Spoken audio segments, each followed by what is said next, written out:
Hai, selamat pagi sahabat Sonora, seperti tadi sudah disinggung juga dengan Rara Kalesaran di pukul 8 seperti biasa. Untuk hari Senin ya pasti talk show Sonora bersama dengan Maya pada Hospital akan menemani Anda selama 1 jam ke depan hingga nanti tuntas di pukul 9 waktu Indonesia Barat. Nah, untuk talk show di pagi hari ini, talk show kesehatan di pagi hari ini sahabat Sonora, kita akan berbicara mengenai tindakan intervensi jantung. Nah, jadi sahabat Sonora, ketika semua cara pengobatan ini sudah dilakukan untuk yang namanya penyakit jantung yang diderita oleh seseorang, namun keluhan masih terasa, maka ini bisa jadi perlu dilakukan yang namanya proses intervensi medis. Nah, dalam ilmu kedokteran kardiovaskuler, intervensi dapat dilakukan dalam kondisi tertentu agar dapat menyembuhkan keluhan yang masih dialami. Mungkin Anda sahabat Sonora pernah mendengar pemakaian ring jantung, ya. Kemudian ada juga istilah kateterisasi jantung, kemudian tindakan intervensi PCI ataupun bedah jantung, serta bypass jantung. Banyak sekali kosakata ataupun juga istilah-istilah baru seperti itu yang mungkin muncul pertanyaan-pertanyaan baru. Apa sih ini sebenarnya? Apa yang dimaksud dengan beberapa istilah baru yang tadi saya sebutkan, yang tadi saya mention juga. Nah, untuk mengetahuinya kita akan membahas lebih jauh lagi sahabat Sonora di 1 jam ini. Tentunya bersama dengan Dr. Bimo Bintoro SPJPK, dokter spesialis jantung dan pembuluh darah, fellow intervensi dan intensivis kardiovaskular. Dr. Bimo, selamat pagi. Selamat pagi Mbak Sesa. Apa kabarnya Dr. Bimo pagi hari ini? Teman-teman. Alhamdulillah baik Mbak Sesa. Alhamdulillah baik. Mbak Sesa baik-baik? Saya baik juga. Terima kasih loh dok, saya sudah disapa juga loh. Saya kira saya cuma nyapa dokter doang. Ternyata saya disapa balik. Kemudian saya juga mau menyapa Dr. Grace. Selamat pagi Dr. Grace. Selamat pagi Mbak Sesa. Apa kabarnya Dr. Grace? Aduh. Baik, sehat. Pagi-pagi suaranya Dr. Grace bikin nyaman gitu ya, kalem. Oh.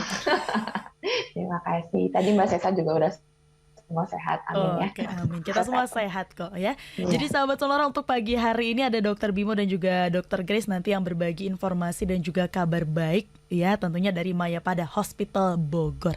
Dr. Grace, nanti boleh kabar baiknya dibagikan ke sahabat Sonora, tapi saya mau ke Dr. Bimo dulu, boleh ya Dr. Grace ya?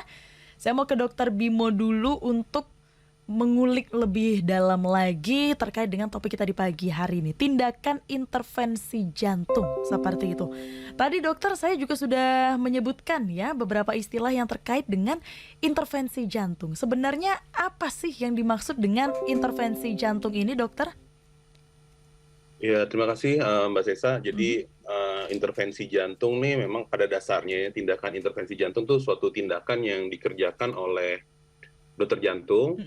Jadi dokter jantung nih ada terbagi-bagi, dia sekolah lagi menjadi seorang intervensionis, terus elektrofisiologis, dan juga pediatrik kardiologis. Tujuannya adalah memperbaiki kelainan jantung dengan melakukan intervensi non bedah. Jadi yang kita kerjakan nih melakukan intervensi tapi tidak dengan pembedahan. Jadi kalau pembedahan yang konvensional kan dengan torakotomi, dinding dadanya dibuka dalam bius atau bius yang total. Jadi dengan intervensi non bedah ini memungkinkan proses proses tindakannya itu hanya melakukan insisi kecil saja untuk mendapatkan akses pembuluh darah. Nah, setelah mendapatkan akses pembuluh darah itu nanti seperti Mbak Sesa sudah katakan sebelumnya, kita melakukan tindakan kateter. Kateter itu memasukkan sesuatu ke dalam tubuh seseorang. Jadi lewat akses tersebut kita masukkan kateter, terus kita susuri pembuluh darahnya sampai masuk dengan pembuluh darah jantung. Itu salah satu contohnya. Mungkin kalau teman-teman sering dengar tuh ada tindakan pemasangan ring di pembuluh darah jantung ya. Jadi pembuluh darah jantung tuh yang sebelumnya mungkin ada penyempitan atau kita sebut dokter jantung itu stenosis, yang bermakna tuh lebih dari 70% dan berkaitan dengan klinis nyeri dada dan lain-lain. Terus biasanya kita buka, terus si ring ini akan memungkinkan si pembuluh darah tersebut tetap jadi lebih lebar sedikit gitu paten, ya tetap paten terbuka dalam mengaliri otot-otot jantung. Kan tugas pembuluh darah jantung itu memberikan nutrisi, oksigen ke otot-otot jantung. Jadi kalau dia terganggu, keluhan akan muncul seperti keluhan nyeri dada, sesak dengan aktivitas dan lain-lain. gambaran besarnya sih seperti itu. Mhm. Tapi sebetulnya intervensi jantung tuh bukan hanya itu saja, bukan hanya pemasangan ring saja. Jadi para konsultan jantung yang sudah sekolah ini ada juga elektrofisiologis. Biasanya dia mungkin Mbak Sesa pernah dengar memasang alat pacu jantung. Aha, ya. Terus ada juga mungkin pediatric cardiologist yang memperbaiki penyakit-penyakit jantung bawaan, misalnya ada defek-defek atau kelainan jantung yang sekatnya mengalami bolong atau apa ya. Jadi itu pun bisa ditutup kalau memenuhi beberapa syarat tertentu secara non bedah juga. Oke, berarti Jadi teknologi kita tuh udah memungkinkan untuk melakukan itu semua. cukup banyak dong ya tindakan yang bisa dilakukan dengan intervensi jantung ini sebenarnya ya dok ya? Betul, betul Mas Esa ya. Oke, yang tadinya mungkin konvensional tadi seperti disampaikan dokter Bimo juga bedah pembukanya besar, tapi sekarang hanya dengan satu apa ya bilangnya, dibuka sedikit aja seperti itu ya, jadi tindakan non bedah jatuhnya ya dok ya? Betul ya, tindakan kecil mungkin teman-teman kalau mirip-mirip pasang infus lah ya, tapi kalau pasang infus kan di pembuluh darah vena. Nah, kalau kita melakukan aksesnya di pembuluh darah arteri. Jadi kita pasang seperti pasang infus, Ya. dan kita masukkan namanya alat itu seat ke dalam pembuluh darah arteri. Nah, dari situ kita mendapatkan akses vaskular, kemudian baru kita melakukan tindakan-tindakan intervensi seperti yang disebutkan tadi. Oke. Dokter, apa saja sih sebenarnya jenis tindakan intervensi jantung yang sering dilakukan untuk kasus jantung di Indonesia?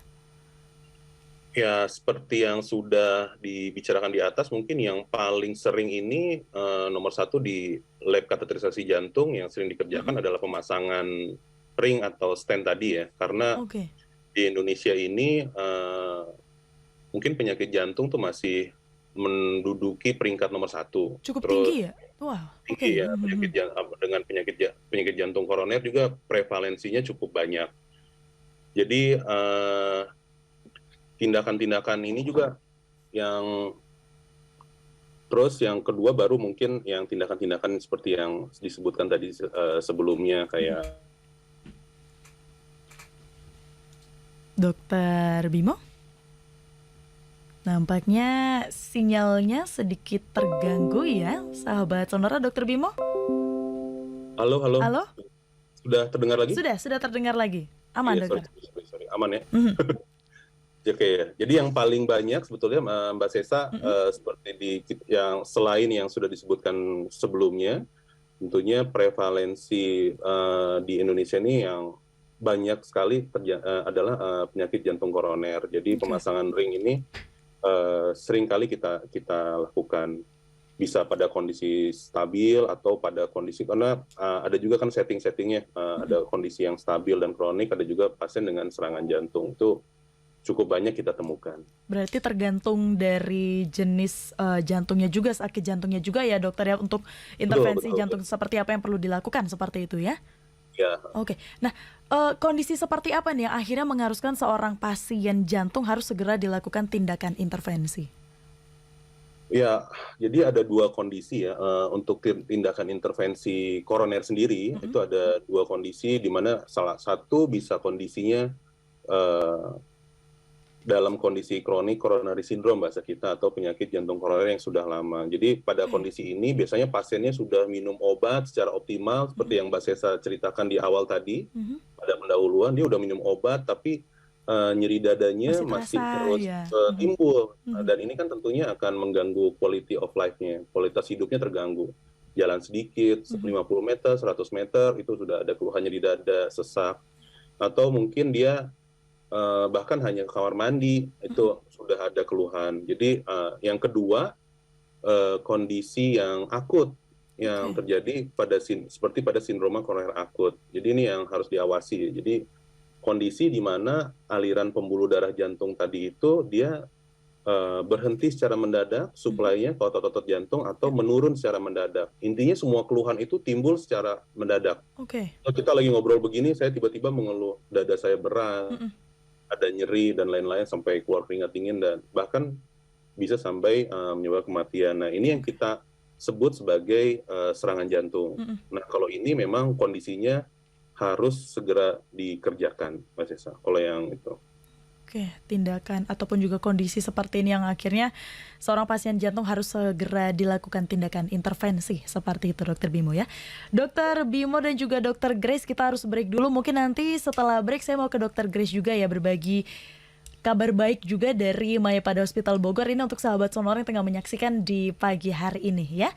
Sambil break, untuk Anda sahabat Sonora yang punya pertanyaan, silakan Anda boleh sampaikan pertanyaan Anda ke WhatsApp kami di 0812-112-9200 atau Anda juga boleh sampaikan pertanyaan Anda di kolom komentar kami di live YouTube kami streaming ya. Kita sedang streaming juga di live YouTube di channel Sonora FM. Kami segera kembali.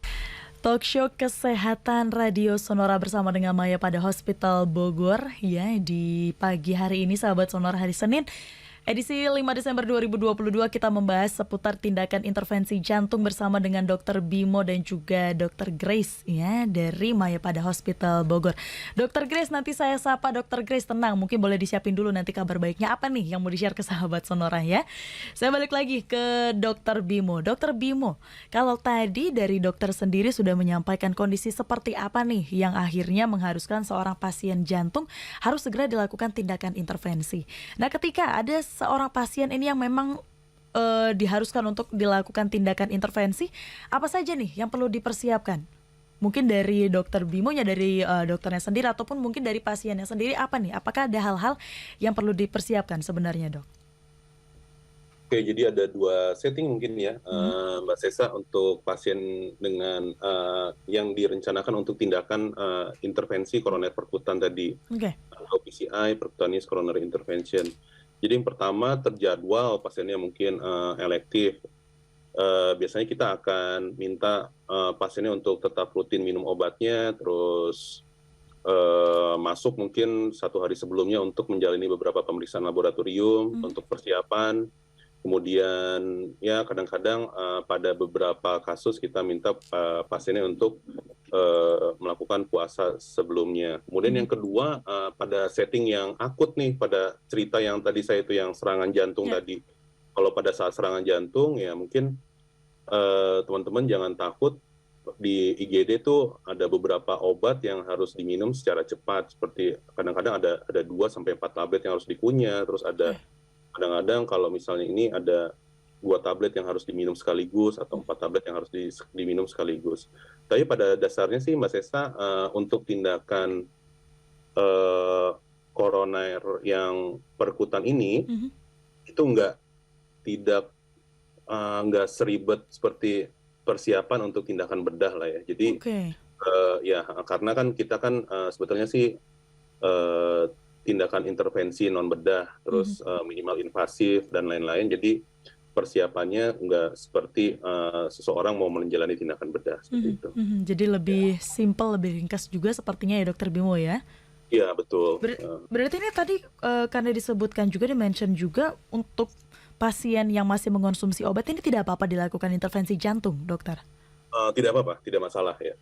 Justru kadang-kadang kita mintakan pasien untuk tetap minum obat, tapi kadang-kadang ada beberapa obat yang minta kita tunda dulu sebelumnya, seperti obat-obatan yang mungkin akan mengganggu fungsi ginjal dan lain-lain, karena kita akan menggunakan tadi itu pada prinsipnya kan kita masukkan alat kateter, terus kita semprotkan zat yang namanya kontras. Kemudian kontras tersebut akan tertangkap oleh si pencitraan atau imaging dari alat fluoroskopi yang kita gunakan.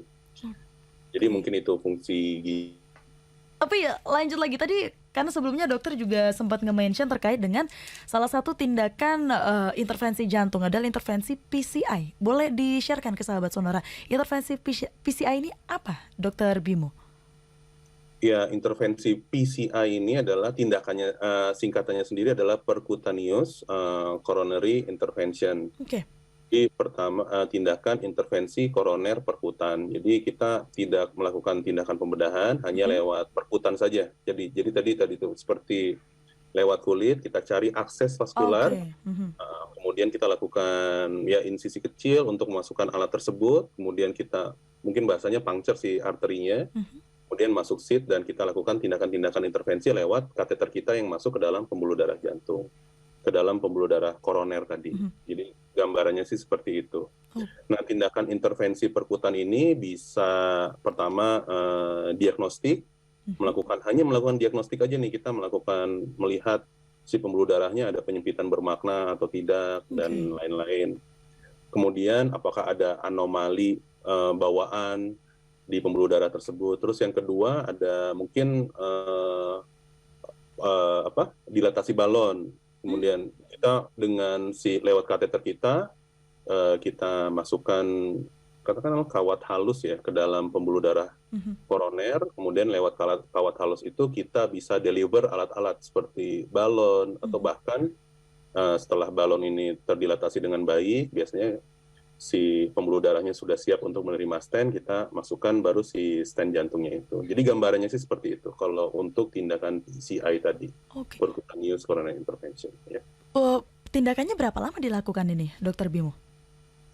Biasanya sih tindakannya kalau misalnya hanya angiografi saja atau hanya diagnostik itu tidak lama ya. Mungkin hanya kalau misal pembuluh darah jantungnya normal, letaknya sesuai dengan tempatnya, kateter kita bisa dengan mudah mencari pembuluh darah jantungnya. Itu kurang dari setengah jam kita sudah bisa melakukan tindakan angiografi koroner atau untuk diagnostik. Kalau untuk PCI biasanya kita dengan akses yang sama, kita keluarkan misalnya si kateter untuk yang diagnostik tadi, terus kita masukkan alat untuk kateter yang diameternya sedikit lebih besar, yang memungkinkan alat-alat tadi itu, yang kawat halus, terus balon, dan stent itu bisa lewat ke dalam situ. Jadi untuk tindakan PCI atau percutaneous coronary intervention-nya mungkin membutuhkan waktu 1 jam sampai dengan 1,5 jam, tapi tergantung kompleksitas dari si penyakit jantung koroner yang kita temukan. Kadang-kadang bisa lebih dari itu, Mbak Sesa. Bisa 2 jam, bisa. Tapi nggak selama kalau bedah yang gede ya, dokter jadinya ya. Jadi tetap lebih singkat juga untuk waktunya. Yang 2 sampai 3 jam ini kalau misalnya kita butuh alat-alat tambahan seperti iFuse atau rotablator. iFuse nih yang ada kamera di dalam pembuluh darah jantung. Terus kalau ada pengapuran yang cukup berat, kita harus mengikisnya dengan alat bor khusus, yaitu namanya rotablator dan lain itu mungkin waktunya lebih lama. Tapi yang menariknya teman-teman, yang seperti Mbak Sesa bilang tadi, ini tidak seperti tindakan bedah. Pasiennya juga tidak dibius, Mbak Sesa. Jadi hanya dibius lokal saja. Dibius lokal di tangan atau dibius lokal di paha, tempat di mana kita akan melakukan insisi dan puncture tadi, atau melakukan tindakan untuk memasukkan akses untuk pembuluh darahnya. Jadi selama tindakan pasiennya sadar, terus pasiennya juga bisa ngobrol lah katakan dengan operator. Malah jadi santai ya Dokter Bimo ya. Berarti ini kembali lagi untuk pasien tidak dibius total, hanya dibius lokal saja ya. Berarti masih bisa diajak ngobrol seperti itu ya Dokter Bimo ya? Ya betul sekali ya. Jadi hanya bius lokal di tempat di mana kita akan melakukan akses tadi, akses untuk pembuluh darahnya, untuk kita masuk ke dalam pertama pembuluh darah, terus kita susuri dan sampai dengan kita masuk ke dalam pembuluh darah koronernya. Wah luar biasa sekali. Tadi kayaknya Dokter Bimo ada sedikit gocekan, cuman karena ke-mute jadi nggak dengar. Kayaknya udahlah ya dokter ya. Saya mau ke Dokter Grace aja deh. Saya mau ke Dokter Grace aja. Dokter Grace, boleh nih dibagikan kabar bahagianya, informasi untuk sahabat Sonora, layanan seperti apa sih yang disediakan oleh Mayapada Hospital Bogor BMC terkait dengan tindakan intervensi PCI jantung ini, Dokter Grace? Halo, ya makasih Mbak Sesa. Izin ya Dokter Bimo, ya untuk sahabat Sonora mungkin kalau misalnya sudah bergejala klinis, ya udah ada keluhan gitu, mungkin sakit-sakit dada, atau tadi yang seperti tadi Dokter Bimo bilang ya sakit-sakit dada atau cepet capek, sesek ya mungkin bisa langsung ya bertemu dengan dokter jantung di BMC Mayapada Hospital ini ya dengan Dokter Bimo ya, dan ada dokter-dokter lainnya juga di BMC gitu. Tetapi kalau memang pengen tahu gitu Sobat Sonora, saya ini ada gangguan nggak ya?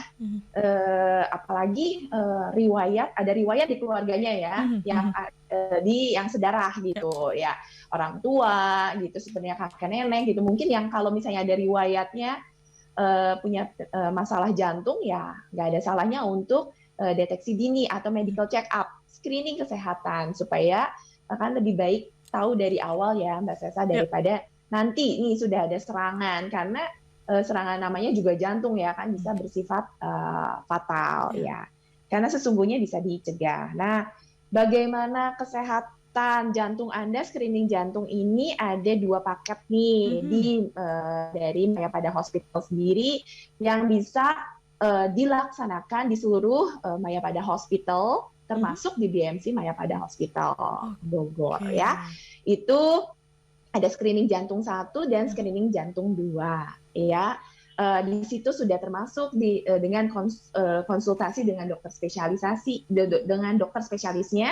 Ada pemeriksaan EKG dan pemeriksaan treadmill, itu yang screening jantung 1, sedangkan yang screening jantung 2, selain EKG, treadmill, dan konsultasi dokter spesialis, ada juga USG jantung atau ekokardiografi, CT cardiac calcium score, dengan foto ronsen dadanya, dan pemeriksaan laboratorium pendukung, biasanya untuk mengetahui faktor-faktor resiko, seperti kadar gula darah puasa atau glukosa puasa, kadar HbA1c, kadar bagaimana status profil lipidnya dari kolesterol total, HDL, LDL dengan trigliserida. Demikian, Mbak Sesa. Komplit ini ya, Dr. Grace ya. Pas ini sekali kita harus break, nanti mungkin setelah break ataupun di segmen-segmen lainnya, saya akan menyapa Dr. Grace lagi untuk berbagi kabar baiknya untuk sahabat Sonora ya. Kita break dulu. Untuk Anda sahabat Sonora yang punya pertanyaan, saya tunggu, nanti akan saya bantu sampaikan pertanyaan Anda ke Dr. Bimo. Langsung saja ke 081211119200. Sonora FM Power of Kompas Gramedia Radio Network. Anda masih mendengarkan talk show kesehatan Sonora bersama dengan Mayapada Hospital Bogor ya. Lanjut Dr. Bimo, ini kita masih berbicara tentang tindakan intervensi jantung seperti itu. Kalau tadi berdasarkan dari penjelasan sebelumnya oleh Dr. Bimo, ada tindakan intervensi jantung ini yang dilakukan dengan memasukkan benda ataupun alat tertentu ke dalam tubuh pasien. Contohnya ring jantung, itu kan harus dimasukkan ke dalam seperti itu ya Dr. Bimo ya. Nah ini ada efek jangka panjangnya nggak sih dok? Oke ya, jadi tadi kan tindakannya kan memasukkan benda asing ya ke dalam pembuluh darah dan lain-lain. Jadi kan kita melakukan pendekatannya lewat perkutan tuh, maksudnya kutan tuh kulit ya, jadi kulit terus kita lakukan bius lokal di situ, masuk seatnya, kemudian masuk lagi kateternya, dan itu jadi seat, kateter, terus wire dan lain-lain sih nanti keluar. Kalau misalnya pasiennya membutuhkan pemasangan ring nanti atau stand, kalau bahasa kita, si ringnya itu nanti di dalam pembuluh darah kita kembangkan tuh. Nanti di dalam pembuluh darah dia akan tinggal. Kalau ringnya sih akan tinggal di situ. Nah, dulu jadi tahun 74 kalau kita lihat sejarahnya sih Mbak Sesa, dulu di Jerman tuh founder dari interventional cardiologist tuh namanya Dr. Andreas Grunzig.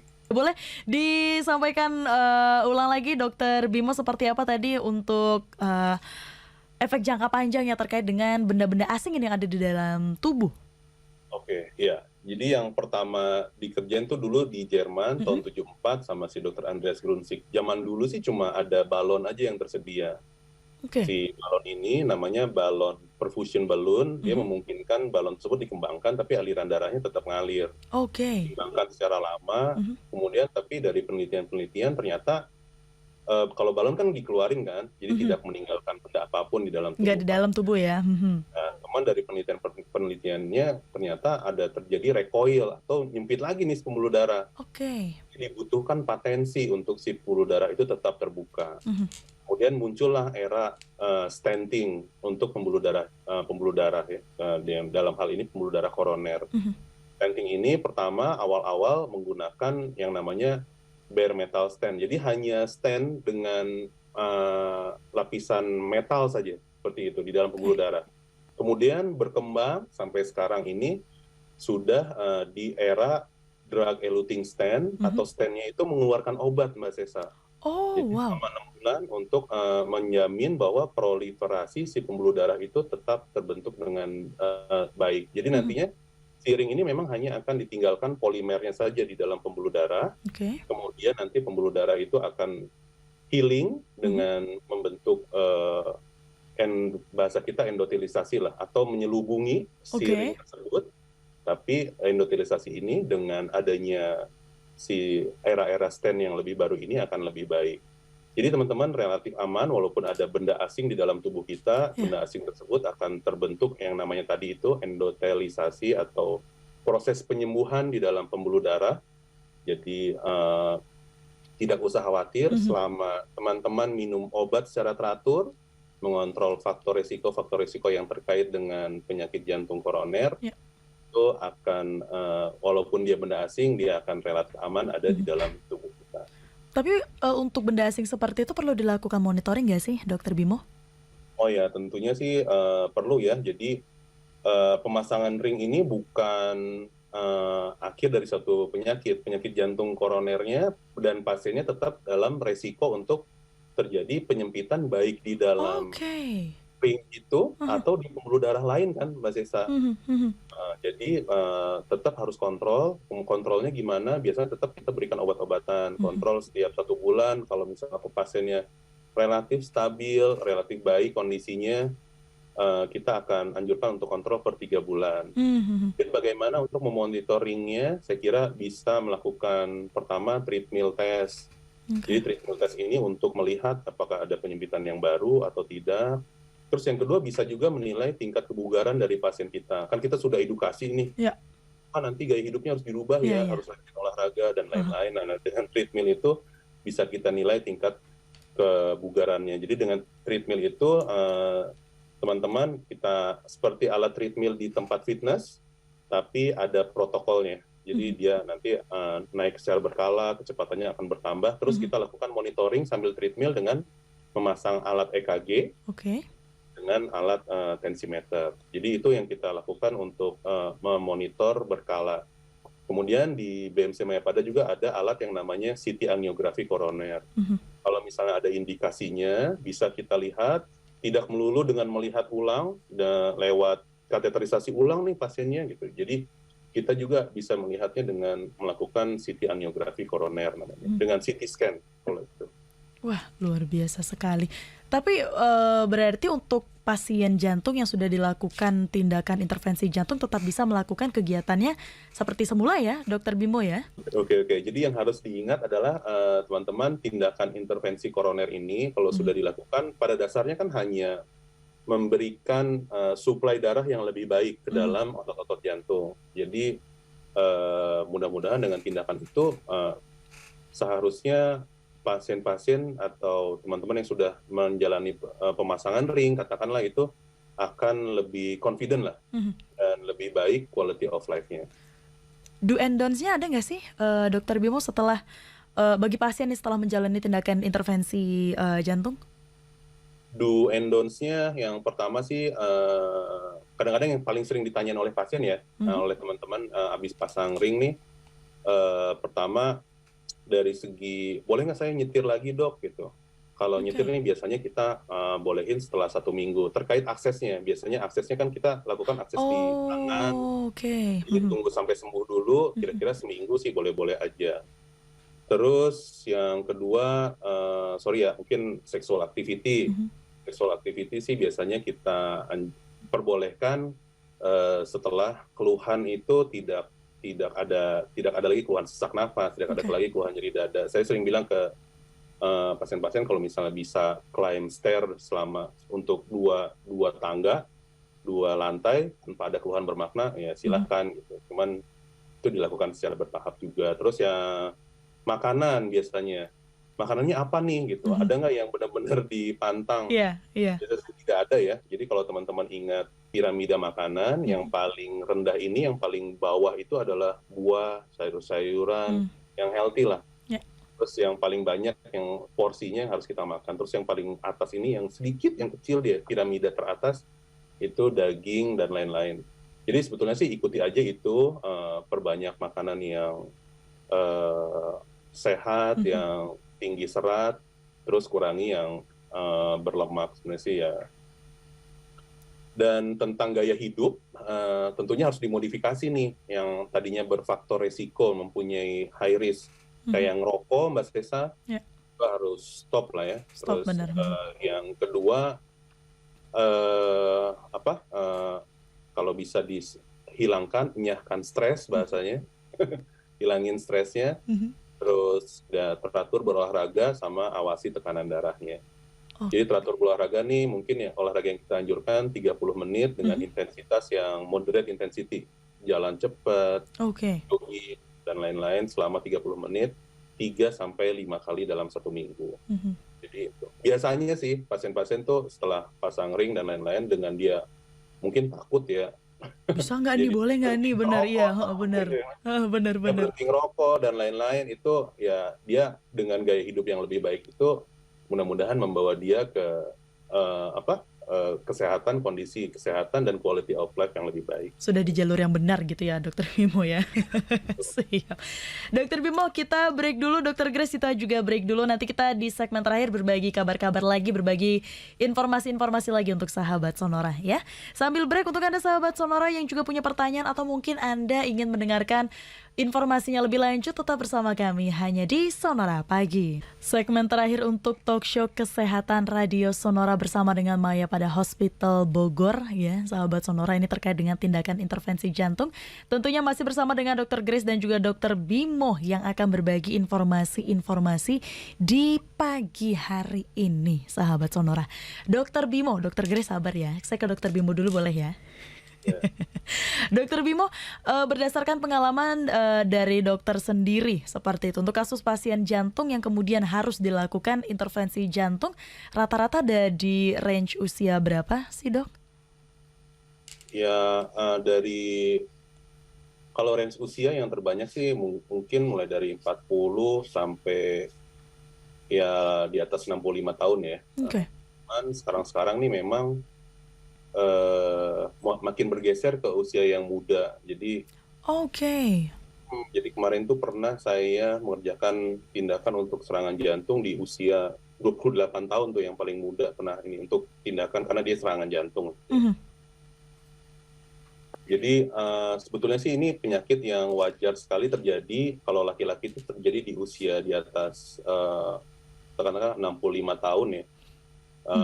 Cuman sekarang kan karena gaya hidup kita nih, Mbak Sesa, zaman dulu mungkin kita kan mau beli makan aja tinggal pakai aplikasi ya sekarang ya. Bener, tinggal tiduran aja udah datang itu makanannya, dokter, Ya, bener. gaya hidup mager nih memang rada mengerikan ya. Jadi bahasa kedokterannya sedentary lifestyle. Oke. Udah mager, terus kalau ke mall ada eskalator, ada lift. Wah, Terus kurang jalan jadinya, Dok. makanan juga sekarang kan udah makanan yang kadang-kadang yang fast food, Iya. terus tinggi lemak, rendah serat dan lain-lain. Jadi mungkin karena hal-hal tersebut penyakit-penyakit degeneratif yang seharusnya terjadi di usia katakanlah di atas 60 tahun, 70 tahun yang harfiahnya terjadi di umur segitu sekarang bergeser ke yang lebih muda. Selain itu mungkin ada faktor-faktor lain ya. Ada family history dan lain-lain dan faktor risiko lain, Mbak Sesa. Oke, dokter, kalau tadi kan di segmen sebelumnya dokter sempat bilang juga sebenarnya pemasangan ring jantung atau intervensi jantung ini bukan adalah solusi untuk penyembuhan, jadi belum bisa sembuh total seperti itu, harus ada kontrolnya juga, harus ada obat juga yang mungkin harus dikonsumsi seperti itu. Nah, kalau misalnya sudah dipasang ring jantung ini kemudian timbul lagi keluhannya seperti di awal, ini berarti dia harus dilakukan tindakan intervensi lagi, dokter? Iya, jadi kadang-kadang memang setelah pemasangan ring itu bukan berarti selesai nih Bebas penyakit gitu. untuk koronernya.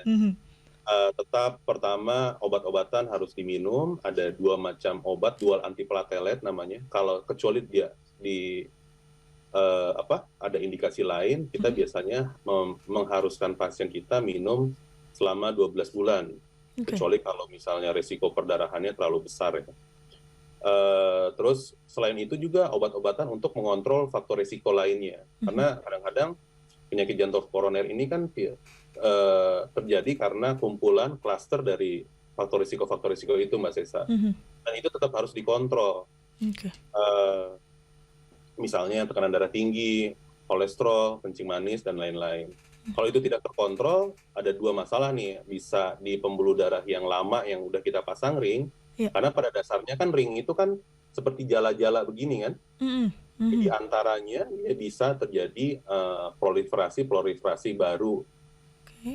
Atau yang bisa terjadi penyempitan baru. Terus atau bisa juga terjadi di pembuluh darah lain. Jadi setelah pemasangan ring bukan berarti itu selesai, tapi kontrol faktor risiko, obat-obatan tetap harus dilakukan. Maksimal seseorang bisa melakukan pemasangan ring jantung berapa banyak sih, dokter? Sebetulnya sih tidak ada batas ya, mau berapa harus dipasang, Iya. berapa yang ini gitu. Cuman kita bekerja berdasarkan guideline biasanya. Jadi pertama nih, misalnya impresi pertama dari gambaran pembuluh darah jantung. Terus biasanya kita scoring si pembuluh darah jantungnya ini, atau ini suitable tidak, atau cocok nggak kalau misalnya kita pasang ring. Atau misalnya terlalu banyak, secara anatomi tidak memungkinkan, misalnya tersumbat total, mungkin kita nilai ini sudah lama dan lain-lain. Nah, untuk yang begitu mungkin antara dua, kita optimalkan obat atau kita kirim untuk melakukan operasi bypass. Nah, operasi bypass ini baru yang torakotomi dan dilakukan oleh dokter bedah. Berapa ring yang harus dipasang gitu ya. Jadi tidak ada batasan sebetulnya. Kalau misalnya dia anatominya suitable, boleh-boleh aja sebenarnya dipasang ring. Tergantung preference dari pasiennya.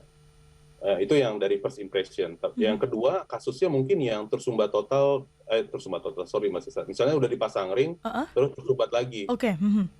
Kalau saya biasanya kalau misalnya sampai tersumbat lagi, kita akan melakukan tindakan yang kedua dengan preparasi yang sangat baik lah. Misalnya kita lakukan dengan guiding, dengan menggunakan alat-alat seperti ya iFuse atau OCT. Jadi dari dalam pembuluh darah jantung itu ada alat yang bisa, ada kameranya, Mbak Zesa. Jadi kita bisa lihat tuh ring-nya, untuk dia bertahan lama, dia harus menempel dengan baik ke pembuluh darah dan lain-lain.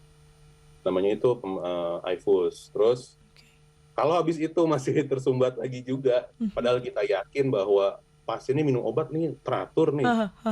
Terus ring yang saya pasang, ringnya udah ring yang katakanlah ring yang bagus, terus kita menempelnya udah bagus ke pembuluh darah, tapi dia masih tersumbat dan di tempat yang sama gitu. Mungkin ya kita diskusi lah dengan pasien.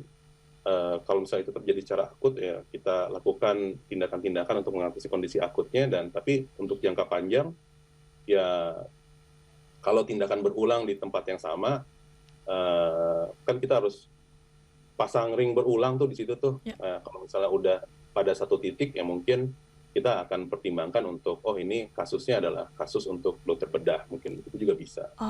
Oke. Mungkin di bypass juga bisa. Berarti memang ada step-stepnya sendiri ya, Dokter Bimo ya? Oke.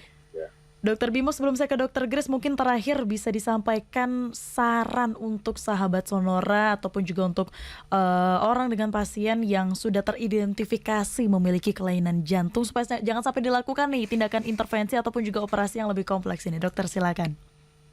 Oke, jadi Sobat Sonora ya? Sahabat Sonora.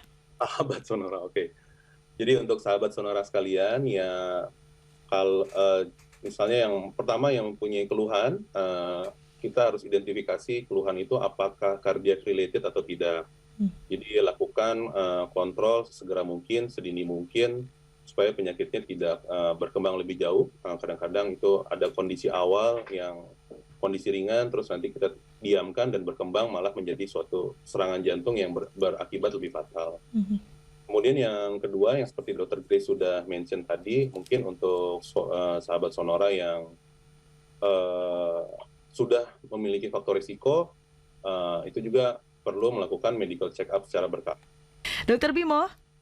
Nah, sekarang udah ya? Sudah, tinggal dikit lagi loh tadi dokter, padahal udah tinggal saran doang loh ini dok, sebelum saya ke Dokter Grace. Silakan dokter. Oke. Ya, satu lagi mungkin untuk sahabat Sonora mungkin yang menginjak usia 40 tahun, dan walaupun tanpa faktor risiko, saya kira tidak ada, akan sangat baik sekali kalau kita mengenali diri sendiri. Know yourself and know your number. Jadi sedikit dari kita yang tahu angka-angka di dalam tubuh kita kan sebetulnya kan. Jadi tahu tekanan darah kita berapa, kadar kolesterol kita berapa, bagaimana kadar gula darah kita, dan apakah kita ada faktor risiko untuk penyakit jantung koroner. Dan kami, dokter jantung, untuk yang sehat sekalipun, kita dapat melakukan prevensi primer namanya Mbak Sesa. Jadi dengan ada angka-angka tersebut, kita bisa melakukan scoring dan mengelompokkan ini bagaimana resiko 5-10 tahun kemudian untuk seseorang bisa terkena atau tidak dengan penyakit jantung koroner lewat medical check up tersebut.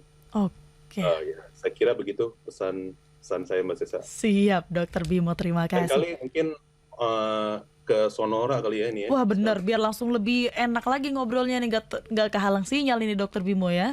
Ya, sekalian biar belajar suaranya biar ngebas juga kayak Mbak Sesa nih.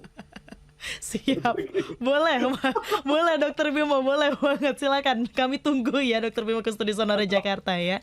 Tapi dari Dokter Bimo terima kasih, sama ke Dokter Grace dulu ini. Dokter Grace, boleh disampaikan ke sahabat Sonora kalau sahabat Sonora pengen tahu informasi edukasi ataupun juga promo kesehatan ataupun juga informasi-informasi update lainnya dari Mayapada Hospital Bogor, ini bisa cek di mana sih, media sosial atau kontak senternya? Silakan Dokter Grace. Sebenarnya media sosialnya Mayapada Hospital itu hanya satu untuk semua Mayapada Healthcare atau Mayapada Hospital, Mbak Sesa. Jadi di Instagram kami itu ada di @mayapada-hospital, dan misalnya jadwal poliklinik untuk seluruh dokter yang tergabung di Mayapada Hospital itu ada di website kami di www.mayapadahospital.com. Dan kalau misalnya ada sesuatu yang ingin ditanyakan, hotline service kami sama semua di call center di 150-770, dan sedangkan WhatsApp-nya BMC itu di 0811101534. Iya. Banyak gitu. sekali yang bisa. Kalau misalnya perlu informasi edukasi, YouTube atau segala macam podcast gitu juga ada di YouTube Mayapada Hospital, Mbak Sesa. Oke, komplit sekali ya Dokter Grace ya. Untuk sahabat Sonora juga yang pengen tahu informasi-informasi seputar kesehatan, langsung saja. Tadi ada media sosialnya juga, ada kontak senternya juga, bisa langsung dihubungi. Terakhir, untuk Dokter Grace dan juga untuk Dokter Bimo, terima kasih sekali sudah berbagi kabar baik, sudah berbagi informasi terbaru untuk sahabat Sonora. Sukses terus, ditunggu Dokter Bimo kalau mau datang ke Studio Sonora. Terima kasih Mbak Sesa. Terima kasih, salam sehat, selamat pagi. Selamat pagi, salam sehat. Baik, Terima kasih terima untuk kasih. kesempatannya, Sonora dan sahabat Sonora. Dan demikian tadi sahabat Sonora untuk talkshow kesehatan Radio Sonora bersama dengan Mayapada Hospital Bogor harus saya akhiri di pukul 9 ini, tapi tetap bersama kami karena saya masih akan menemani Anda di Sonora Pagi. Anda masih bersama kami di Sonora Network.